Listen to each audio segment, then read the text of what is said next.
Imagine being a 110-year-old undefeated military general. Mm. You're just weeks away from death. Wow. Right. So you call all your commanding officers, your mayors, your administrators into a room to give them the ultimate strategy for their survival. The big final speech. Exactly. And instead of handing them a battle plan, you basically tell them to go read a book. Yeah, it's wild. It really is. Welcome to the deep dive.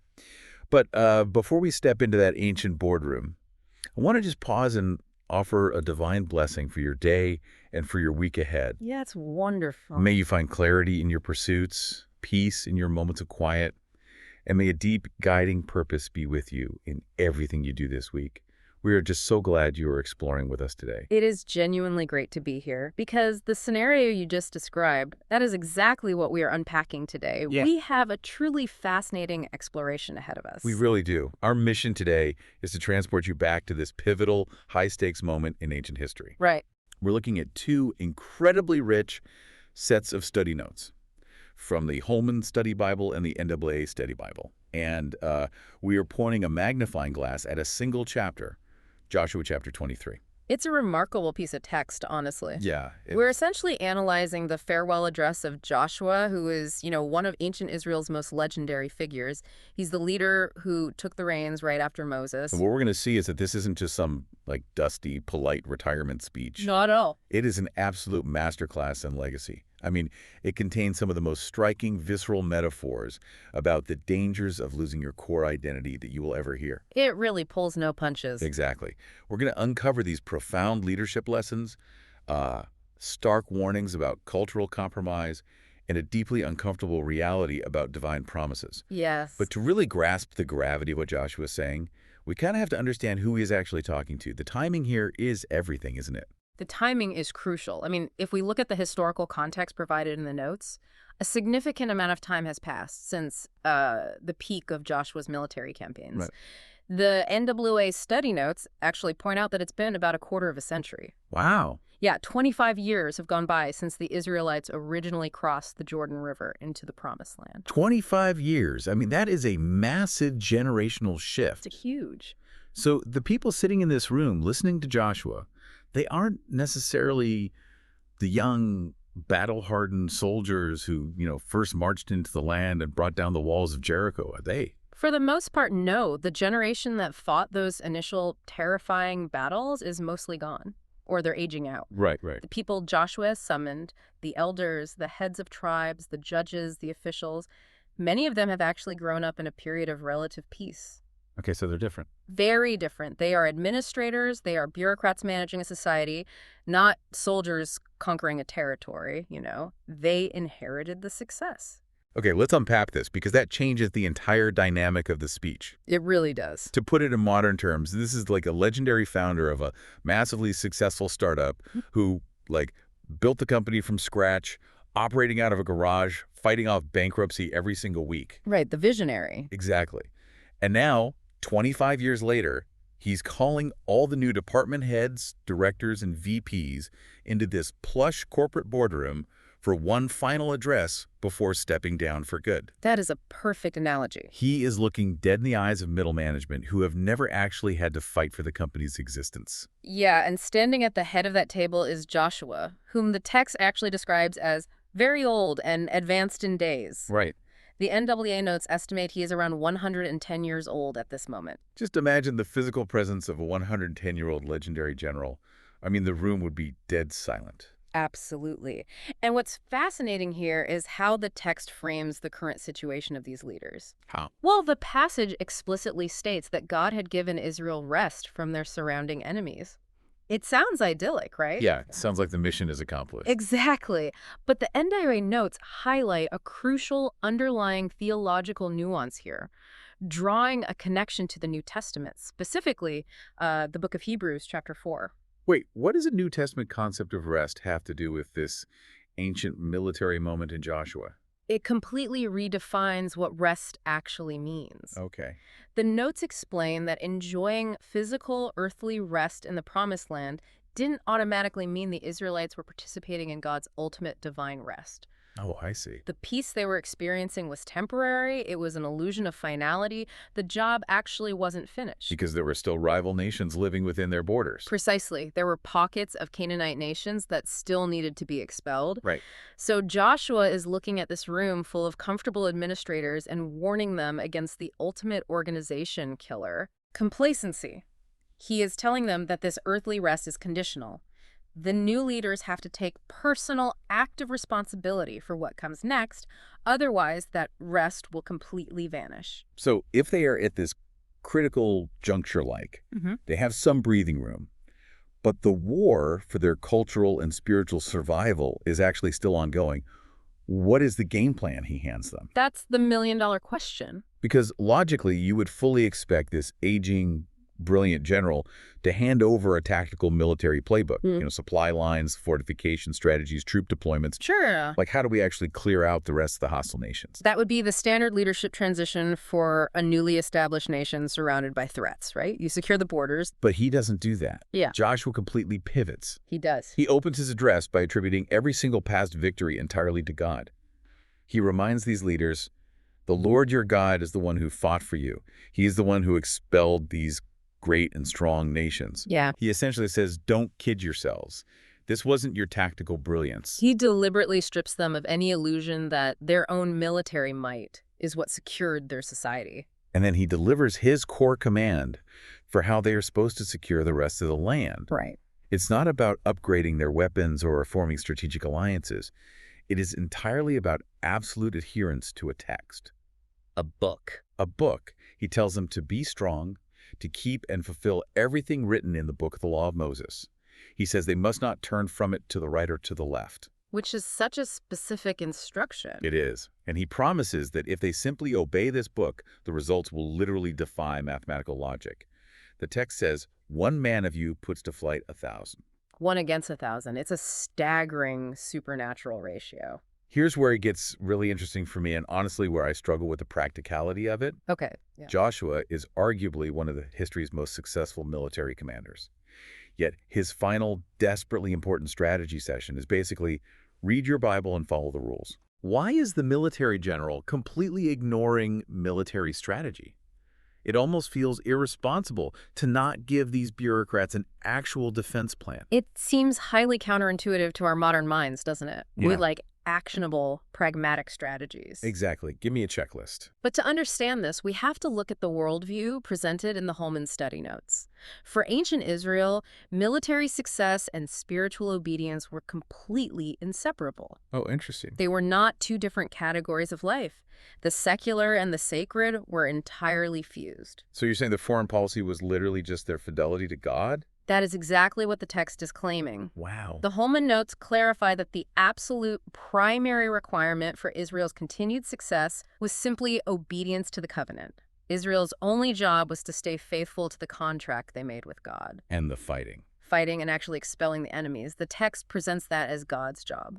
So God is the military commander, and Israel is just the faithful civilian population. In a sense, yes. And if we connect this to the bigger picture, this exact dynamic mirrors chapter 1 of the book of Joshua. Oh, right, the beginning of his leadership. Think back 25 years. God gave this exact same mandate to Joshua when he was a young, terrified leader taking over for Moses. Right, to meditate on the law. Exactly. Meditate on the law, don't turn left or right, and you will have success. Now, at 110 years old, having seen that bizarre formula work perfectly for decades, Joshua is passing that identical standard down to the next generation. That's so powerful. The strategy hasn't changed because the source of their power hasn't changed. That reframes everything, because if the formula for success is that simple, like obey God and one of you can literally chase 1,000 enemies, then the math completely flips. Right. The greatest actual threat to Israel isn't the military strength of the remaining nations around them. The greatest threat is completely internal. Yes. The threat shifts from physical destruction from the outside to cultural dissolution from the inside. It's the temptation to stop obeying. It's the temptation to assimilate.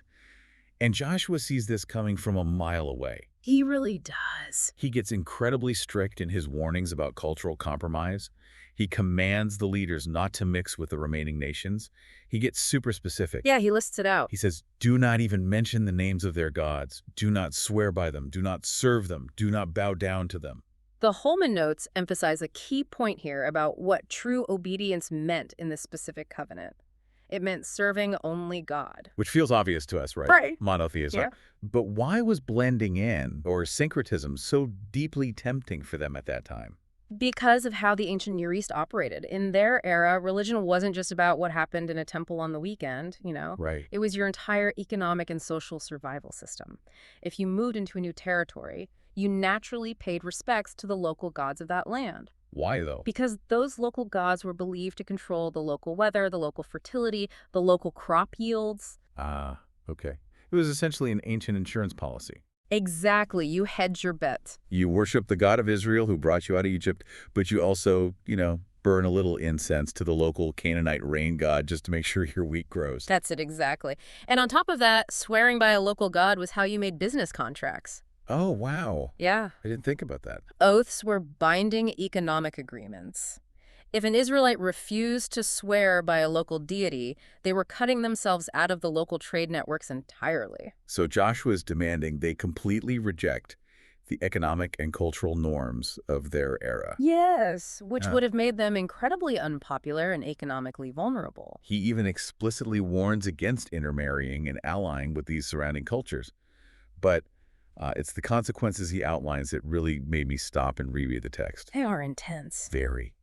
Joshua says that if they choose to mix with these nations, God will immediately stop driving those nations out. The divine protection lifts. And then he uses this intense, escalating series of metaphors to describe what those foreign nations will become to Israel.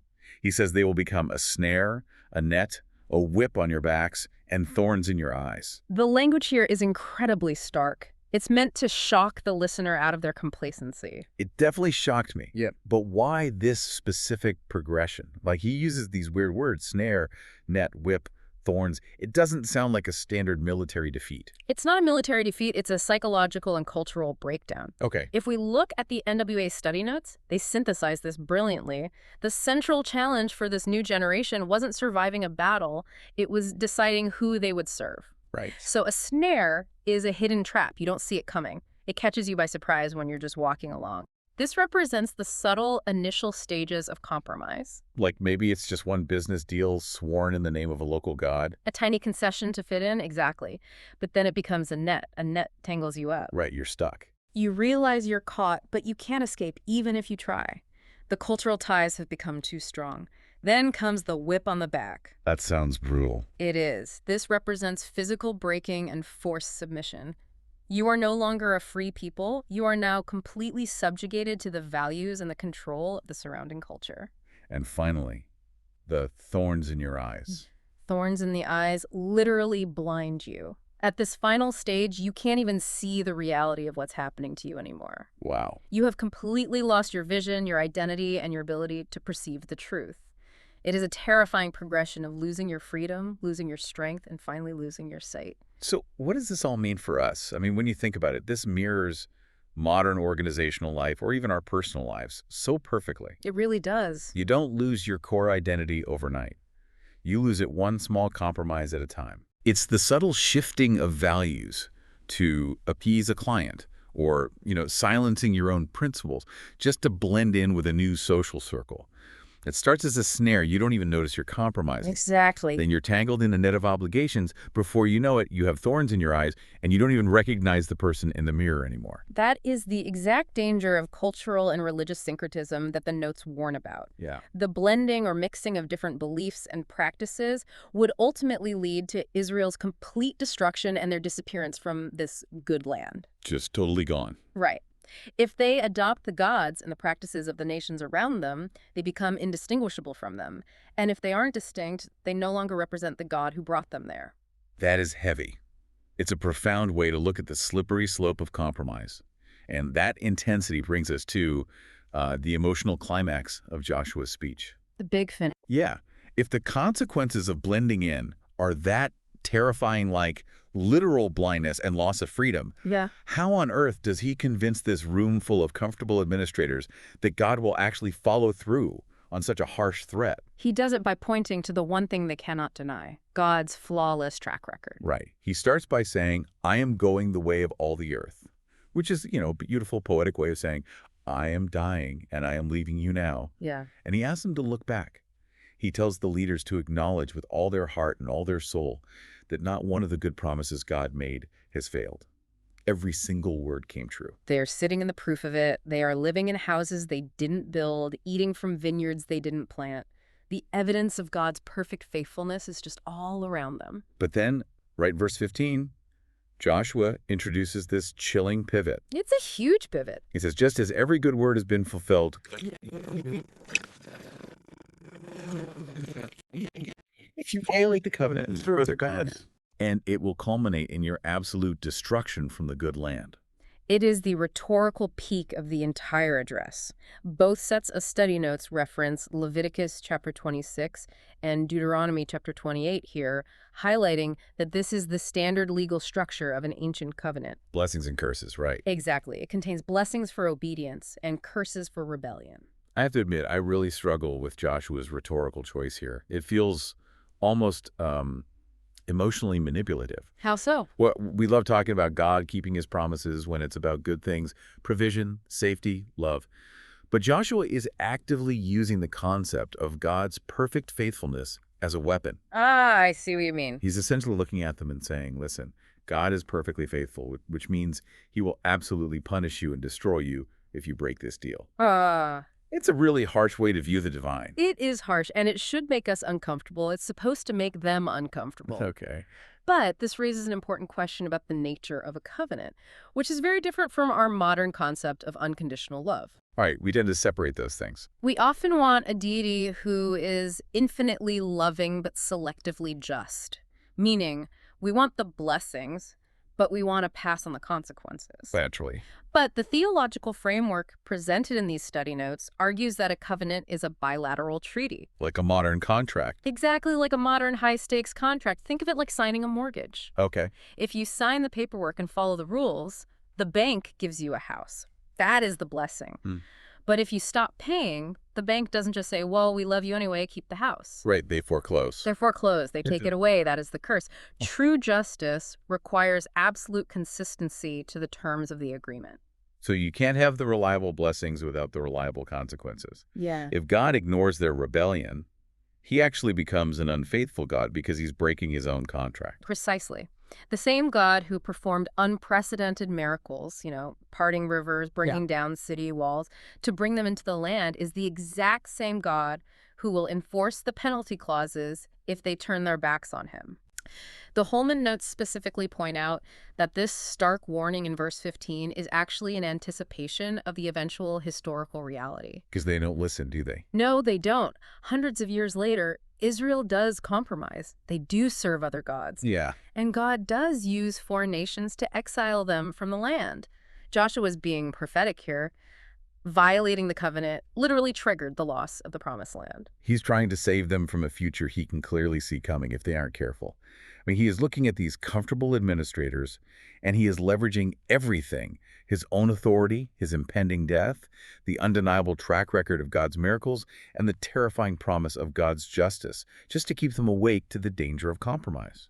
He wants them to feel the absolute weight of their choices because the margin for error, culturally and spiritually, is zero. Zero. When you are called to be a distinct people, blending in is the equivalent of dying. It really is a masterclass in leadership, but also just a profound, timeless study in human nature. Which brings me back to you, listening right now. We've covered ancient history, military strategy, and the psychology of compromise. But I want to leave you with a final thought to mull over, drawing on that incredibly visceral metaphor Joshua used. The thorns. Yeah, think about the concept of thorns in the eyes. When we compromise on our own core values, when we ignore our deepest commitments or obscure our true identity just to blend in with the culture around us, or maybe just to make a business deal a little easier in the short term, Right. What snares are we quietly stepping into? What small, seemingly harmless concessions are we making today that might eventually blind us to our true purpose tomorrow? It's something deeply worth examining as you go about your week. It's a question that completely transcends the ancient history we've discussed today. The challenge of maintaining your identity in a culture that wants you to assimilate is something every generation has to face. It really is. Well, thank you for taking this journey with us into the ancient past to help make sense of the very real challenges of the present. It was a pleasure. We hope this deep dive has given you some profound things to think about. And as we close our time together, remember this. God blesses all the listeners. Have a wonderful week.